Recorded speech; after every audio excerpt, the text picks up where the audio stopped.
Good morning, student. Today's class for 7 and the chapter name is Our Environment, the first chapter of Geography.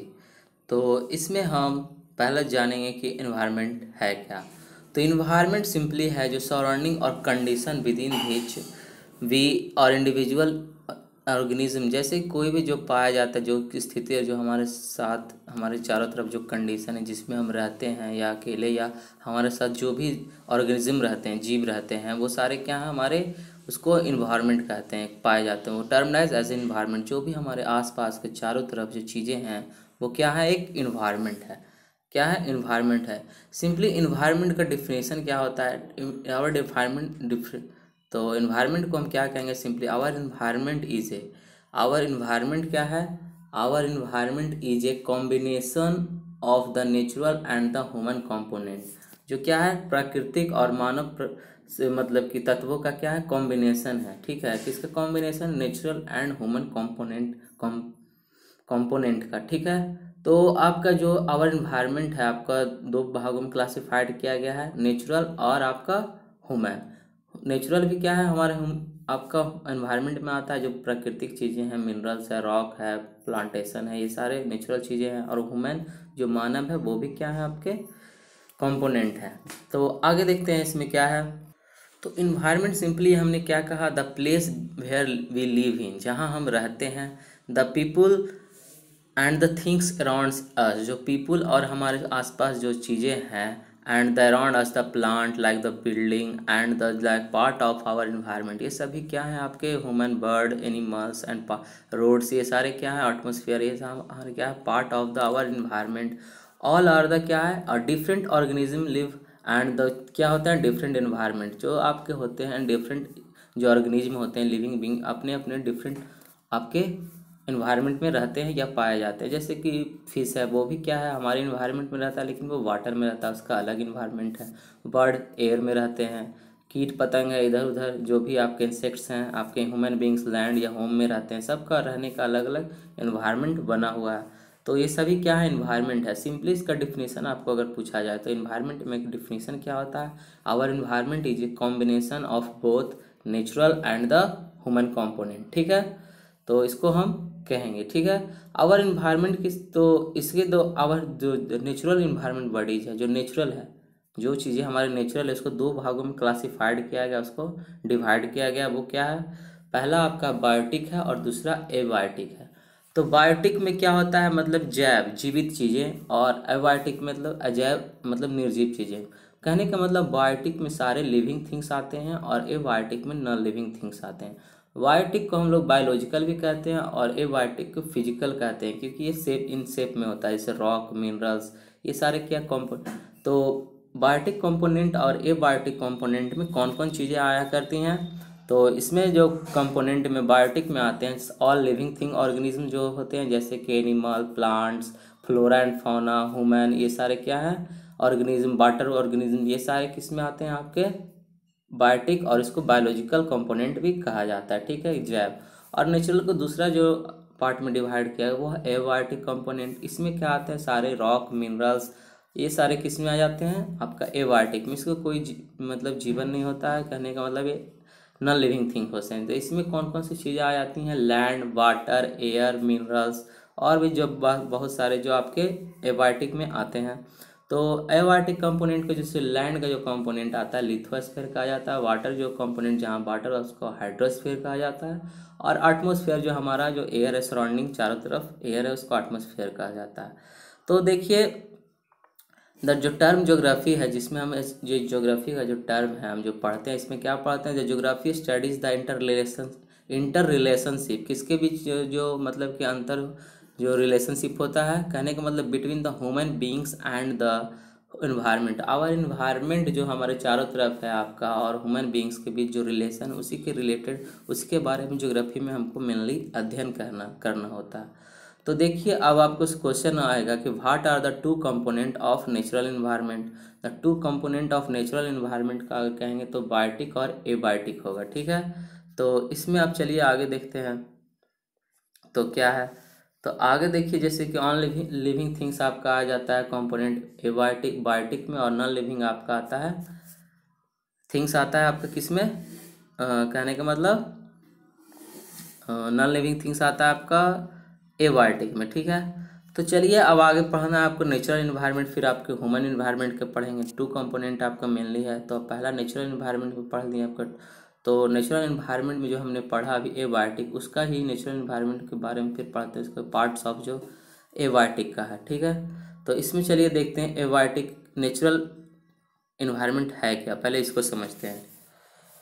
तो natural environment क्या है? Natural environment has 2 component, पहला है land water जो, और आपका देखिए 2 कंपोनेंट है आपका। पहला है आपका नेचुरल इन्वायरमेंट जो आपका एबायोटिक है, जैसे कि पहला कंपोनेंट में आ जाता है लैंड वाटर और आपका एयर, ठीक है। लैंड वाटर एयर जिसको हम क्या कहते हैं, लिथोस्फीयर और हाइड्रोस्फीयर, उसको क्या कहेंगे देखिए। तो इसमें हम कहते हैं, देखिए इसमें जो नेचुरल आपका जो इन्वायरमेंट है उसको 2 भागों में, 2 कंपोनेंट है इसका, एक बायोलॉजिकल है एक फिजिकल है। तो बायोलॉजिकल में आपका कौन कौन सा आ जाता है, ह्यूमन बींग्स और आपका लिविंग ऑर्गेनिज्म आता है, एनिमल आता है। तो आप पहले हम पढ़ेंगे फिजिकल कंपोनेंट क्या है। तो फिजिकल कंपोनेंट में आ जाता है आपका लैंड वाटर और एयर, ये सारे लिथोस्फीयर हाइड्रोस्फीयर। तो आइए देखते हैं वाटर में, देखते हैं क्या है आपका हाइड्रोस्फीयर क्या है, लिथोस्फीयर क्या है और आपका एटमॉस्फेयर क्या है।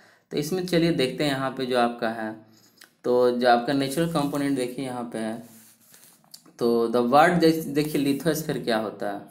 तो लिथोस्फीयर होता है the outer surface of the earth crust, कहने का मतलब है लिथोस्फीयर मीन्स होता है the solid outer layer of the earth comprising of the crust and mantle. आप जानते हो क्रस्ट मेंटल कोर क्या होता है, inner part of the earth crust का जो सबसे इनर होता है आउटर कोर और इनर कोर कहते हैं। मिडिल का पार्ट को हम लोग मेंटल कहते हैं। जो अपर जिस पे हम लोग रहते हैं जिस लैंड पे, उसे क्रस्ट कहते हैं। ये काफ़ी पतली पपड़ी होती है जिससे यहाँ तक मिट्टी पाई जाती है, तो मिट्टी और रॉक्स पाए जाते हैं। जो अपर सरफेस ऑफ द अर्थ है तो उसे क्रस्ट कहते हैं, ठीक है। तो इसमें और देखेंगे क्या, तो पहला हम लोग समझ गए कि क्या लिथोस्फीयर क्या है, the solid outer layer, the solid outer layer of the earth is known as earth crust या लिथोस्फीयर कहते हैं, जिसपे हम लोग लैंड पे रहते हैं, सिंपली इसको लैंड कहा जाता है। हाइड्रोस्फीयर क्या हो गया, हाइड्रोस्फीयर हो गया the all the water bodies on the earth surface, जो भी वाटर अवेलेबल है आपके जहाँ पे भी, आपके क्या हो गए आपके बॉडीज के नहीं कहने का मतलब जो भी स्पेस पे जहाँ से रिवर है, पॉन्ड है, आपका सी है, ओशियन है, ये सारे आपके हाइड्रोस्फीयर के अंडर में आएंगे, ठीक है। अर्थ सरफेस पे जो भी पृथ्वी पे कहीं पे भी कोई भी वाटर बॉडीज है, स्मॉल लार्ज, जैसे कि रिवर क्या होता है मीडियम साइज का होता है, पॉन्ड जो छोटे छोटे और भी पानी की जगह होते हैं, वो सारे किस में आएंगे, हाइड्रोस्फीयर में आएंगे। लेकिन एटमॉस्फेयर क्या है, एटमॉस्फेयर है the envelope of air all around the अर्थ, मतलब कि पूरे अर्थ पे जो चारों तरफ जो एयर समाया हुआ वो सभी किस में आएंगे, एटमॉस्फेयर में आएंगे। जहाँ पे भी ऑक्सीजन है, जहाँ पे भी हम लोग मतलब कि रहते हैं, वहाँ पे सारा जो अर्थ के अंदर क्या है, हर जगह एटमॉस्फेयर है क्योंकि हर जगह ऑक्सीजन है। तो इसमें देखेंगे क्या, ये सारे पार्ट में अब एक पार्ट आता है द, मतलब कि आपका बायोस्फीयर। तो बायोस्फीयर में भी हमने लास्ट क्लास में डिस्कस किया था। बायोस्फीयर क्या है, ऑल दिस 3 कंपोनेंट, जब ये तीनों कंपोनेंट आपका हाइड्रो लिथो और एटमॉस क्या होता है ऑफ नेचुरल एनवायरनमेंट का क्या meet together at to form a narrow zone, मतलब एक प्लेस पे जहाँ पे मिलता है और कांटेक्ट में आते हैं जब ये तीनों, इज कॉल्ड बायोस्फीयर, और जहाँ पे क्या होता है लाइफ एग्जिट पाया जाता है, ठीक है। तो चलिए बारी बारी से थोड़ा और एक्स्ट्रा डिस्कशन करते हैं आपके लिथोस्फीयर के बारे में। तो लिथोस्फीयर क्या होता है, जैसा hard outer most layer of the earth crust हो गया, most part is covered with the solid soil layer and varying depth, ठीक है। इसका जो आपका जो पार्ट होता है ज़्यादातर जो आपका ज़्यादातर कवर करता है मतलब सॉइल लेयर को, and the irregular surface extend to continent as well as ocean beds. इसका जो सरफेस होता है आपका ओशियन बेड्स, जो आपके ओशियन के तलछट होते हैं वो भी हुआ करते हैं, और आपके जो इसके साथ ही साथ आपके जो भी अर्थ सरफेस होते हैं वो हुआ करते हैं। तो इसमें और क्या है कि the it's include land forms है, इसमें कौन कौन सी चीज़ें शामिल हैं आपके लिथोस्फीयर में, जैसे कि माउंटेन, प्लेट्यू, प्लेन्स, पठार और मैदान जो भी है जिस पे फील्ड है। It is a source of vegetable and mineral wealth, ये क्या है लिथोस्फीयर किसका स्रोत है आपका, जो वनस्पति का और हमारे जो खनिज का, ये क्या है जिसपे हम लोग मिनरल से लैंड से ही मिलता है, अंडर लैंड से ही मिलता है, जैसे ऑयल है, आपका कोल है, और बहुत सारे जो मिनरल्स हैं, खनिज हैं, आयरन ओर, ये सारे जो ओर होते हैं सारे जो अर्थ क्रस्ट से ही मिलते हैं, कहीं कहीं लैंड फॉर्म में जो भी मेटल हैं इन द रॉक फॉर्म में जब मिलते हैं। तो देखिए लिथोस्फीयर का सिंपली क्या बात था आपका, the solid outer layer of the earth surface. और इसमें कौन कौन सी चीज़ें पाई जाती हैं, includes land form such as mountain, plains, plateau, जो भी मैदान है लैंड फॉर्म है उसे लिथोस्फीयर कहते हैं।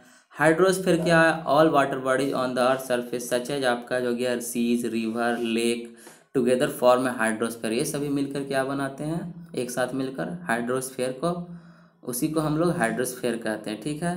The water support all the form of on the life. देखिए वाटर जो है सपोर्ट क्या करता है, ऑल फॉर्म्स ऑफ लाइफ, सभी प्रकार के जीवन के रूप को क्या करता है, ये मतलब कि सपोर्ट करता है अर्थ पे। Fresh water use for domestic, जो देखिए फ्रेश वाटर का यूज हम किस लिए करते हैं, आपका जो डोमेस्टिक यूज के लिए, ना कि सी वाटर का यूज करें, क्योंकि वो सलाइन टेस्ट होता है जिसको हम टेस्ट नहीं कर सकते, वो काफ़ी क्या होता है, खारा होता है ना, उसको हम खेत में इरीगेट कर सकते हैं, क्योंकि उसमें क्या रहता है, साल्ट का जो क्वांटिटी रहता है काफ़ी ज़्यादा रहता है, जिससे हमारा क्रॉप ग्रो नहीं करेगा, वो वेस्ट हो जाएगा।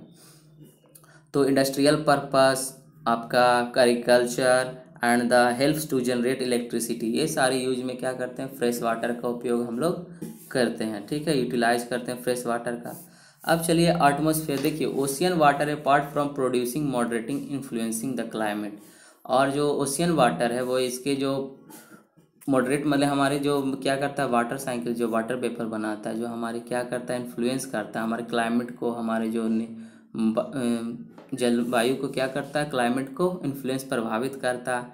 It also provide food and minerals, जो ओशियन है वाटर है ये हमारे क्या करता है, मिनरल्स और जो मतलब कि पेट्रोल वगैरह भी क्या होते हैं, जैसे पेट्रोलियम और बहुत सारे जो मिनरल्स हैं आपके ओशियन बेड्स में पाए जाते हैं, जैसे कि आप, और फूड भी प्रोवाइड करता है सच एज आपके फिश के तौर पे, and the different continent by serving as international trade route, और जैसे कि ओशियन सी क्या करते हैं, इसके with the help of link करता है अलग अलग कंट्रीज के, क्या करता है, लिंक द डिफरेंट कंटिनेंट, ये अलग अलग महादेशों के क्या करता है, जोड़ता है जो ओशियन है, by the serving international route, और ये हमें सेवा प्रदान करता है किसका, इंटरनेशनल रूट्स का। ठीक है, तो इसमें हम क्या समझें आपका कि लिथोस्फीयर क्या है, solid outer layer of the surface है, फिर से रिकॉल करते हैं इसको, और इसमें कौन कौन सी चीज़ें हुआ करती हैं, माउंटेन, प्लेट्यू, प्लेन्स, और ये सारे एग्जांपल हैं। ऑल वाटर बॉडीज क्या होता है, फ्रेश वाटर का यूज हम किस लिए करते हैं, agriculture, produce electricity, and the industrial use and domestic use, घरेलू यूज के लिए करते हैं। इन्वेलप जो, अब आइए चलिए देखते हैं इसको, द इन्वेलप जो चारों तरफ जो हवा समाई हुई हमारे वातावरण में, उसको हम लोग एटमॉस्फेयर कहते हैं। तो एटमॉस्फेयर द ये क्या है, the layer of air around the अर्थ, ये क्या है, लेयर जो आपका एटमॉस्फेयर ने पढ़ा होगा लास्ट क्लास में, लिथोस्फेयर आपका है, ट्रोपोस्फेयर मतलब ट्रोपोस्फेयर, स्ट्रेटोस्फेयर आपका, ये सारे स्फेयर के बारे में हम लोग देखा था। It extend up to more than 1000 kilometre, ये अर्थ सरफेस से क्या है, मतलब कि 1000 किलोमीटर के अबव भी क्या है, एक्सटेंड है। तो इसके ऊपर इसका जो मतलब कि लेयर ऑफ एटमॉस्फेयर बना हुआ है चारों तरफ, जैसे कई लेयर में ये बना हुआ है, ट्रोपोस्फेयर है, लास्ट में आपका एक्सोस्फेयर है, ये 5 लेयर में बना हुआ है, आप जानते होंगे प्रीवियस क्लास में। तो आगे देखते हैं इसमें, the air which mixture of various gases, air क्या है, मिक्सचर ऑफ वेरियस गैसेज है, and it is useful as to in various ways, का उपयोग हम वेरियस वेज में अनेक कई तरीकों से करते हैं, जैसे कि देखते हैं इसका, it is a thin layer called ozone, एक आपका एक थीन लेयर एटमॉस्फेयर में है जिसको ओजोन कहा जाता है, which protect us from the harmful ultra violet rays, जो क्या करता है, हार्मफुल अल्ट्रा वायलेट रेज से प्रोटेक्ट करता है हमको, and the ray of the sun, जो सन से आता है आपका जो सूर्य का जो किरण अल्ट्रा वायलेट रे आता है, जो काफ़ी हार्मफुल होता है, जिससे क्या होता है, हमें कैंसर जैसे कई भारी बड़ी बीमारियां होने का क्या रहता है, खतरा रहता है, जिससे हमको ये प्रोटेक्ट करता है। Changes in the atmosphere result in the changes weather and climate, देखो चेंजेस जो आज का एटमॉस्फेयर में चेंजेस देखने को मिल रहा है, इसका क्या परिणाम है, जो हमारे जलवायु और मौसम में भी क्या हो रहा है, इसके कारण से चेंजेस हो रहे हैं। तो ये हमने पढ़ा क्या आपका लिथोस्फेयर क्या है, इसका एग्जाम्पल हो गया आपका जो आपका हाइड्रोस्फीयर क्या है, इसका यूज क्या कहाँ करते हैं, और इसका एग्जांपल हो गया रिवर, वाटर, सी, लेक्स, ये सारे हो गए। और इन्वेलप, और इसका जो लेयर ऑफ एटमॉस्फेयर हो गया, जो आपका एटमॉस्फेयर हो गया, ट्रोपोस्फेयर, ये सारे। और देखिए इट्स हेल्ड, ये हमारे अंदर में क्यों है, मतलब trans atmosphere, it is held around the earth by its gravitational force. Gravitational force के कारण ही क्या है, हमारे ये एटमॉस्फेयर को अट्रैक्ट किए हुए अपनी ओर तो पाया जाता है हमारे चारों तरफ। तो अब आइए बायोस्फीयर क्या है। These three components of the natural substance तो are environment together to form biosphere. तो इसको चलिए समझते हैं बात से। इस पे देखिए लाइफ एग्जिट ओनली ए नैरो जोन, जो नैरो जोन जो क्रिएट करता है बायोस्फीयर, वहाँ पे क्या पाया जाता है, लाइफ एग्जिट, मतलब जीवन पाया जाता है। वेयर, कहाँ पे, जहाँ पे ये लैंड, जहाँ पे ये तीनों चीज़ क्या होते हैं, मिलते हैं। जैसे कि आपका लैंड हो गया, वाटर हो गया और एयर, जहाँ पे मिलते तभी तो वहाँ पे आपका जीवन हम लोग जी पाएंगे। बिना पानी, बिना हवा, बिना ज़मीन के कोई रह पाएगा क्या, यही बात है। तो जहाँ पे इन तीनों चीज़ अवेलेबल होते हैं, यहाँ पे मिलते हैं, तो उस जगह को जहाँ पे लाइफ एग्जिट होता है, पाया जाता है, तो उसको हम क्या कहते हैं, बायोस्फीयर कहते हैं। ठीक है। All these three component of natural environment के तीनों कंपोनेंट मीट टुगेदर, जब एक साथ मिलते हैं, कौन कौन, litho, bio, hydro and atmosphere, to form a narrow zone उस ऑफ कॉन्टैक्ट। जब कॉन्टैक्ट में आते हैं तो उसको क्या कहते हैं, बायोस्फीयर कहते हैं।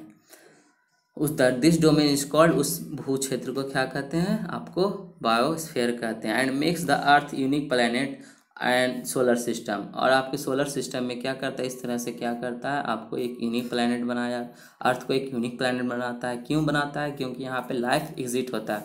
No other planet like earth where life is found, वहाँ पे लाइफ नहीं पाया जाता है। ठीक है। लिविंग बींग, जो लिविंग बींग है एग्जिट ओनली इन आपके बायोस्फीयर में पाए जाते हैं। तो बायोस्फीयर को चलिए फिगर के माध्यम से समझते हैं कैसे। तो चलिए यहाँ पे देखते हैं बायोस्फीयर। तो बायोस्फीयर जैसा कि देखिए लैंड जो फॉर्म है आपका, जो वेजिटेशन है, और जो वेजिटेशन है आपका, देखिए इसमें चलिए देखते हैं हम कि जो वेजिटेशन आपका जो पाया जाता है लैंड पे, और एग्रीकल्चर जो भी हम करते हैं, रहते हैं ह्यूमन बींग कहाँ रहते हैं, लैंड पे रहते हैं।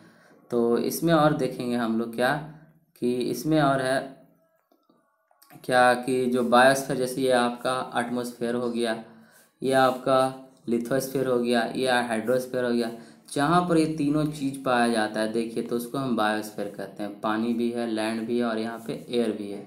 और यहाँ पे क्या होता है, जब हमारा होम यहीं पे रहता है हमारे, क्योंकि पानी भी हमको उतना ही नीड होता है, जहाँ हमारे जो अर्थ क्रस्ट में, जहाँ पे हम लोग पानी प्राप्त कर पाते हैं, वहीं पे हम लोग रहना पसंद करते हैं। बगैर पानी के, बिना हवा के और बिना ज़मीन के कोई नहीं रह सकता है। तो इसी को हम बायोस्फीयर कहते हैं। आपको इससे रिलेटेड नोट्स प्रोवाइड करा दिए जाएंगे, और सारे नोट्स को अपने फेयर कॉपीज और जो आपका होता है उस पर आप सारे नोटबुक में आप लिखेंगे, और उसको होमवर्क डे बाय डे करेंगे। That's all today's topic. And next topic में हम ह्यूमन रिसोर्स के बारे में, ह्यूमन एनवायरनमेंट के बारे में पढ़ेंगे। जो नेचुरल एनवायरनमेंट ये था। और थैंक यू।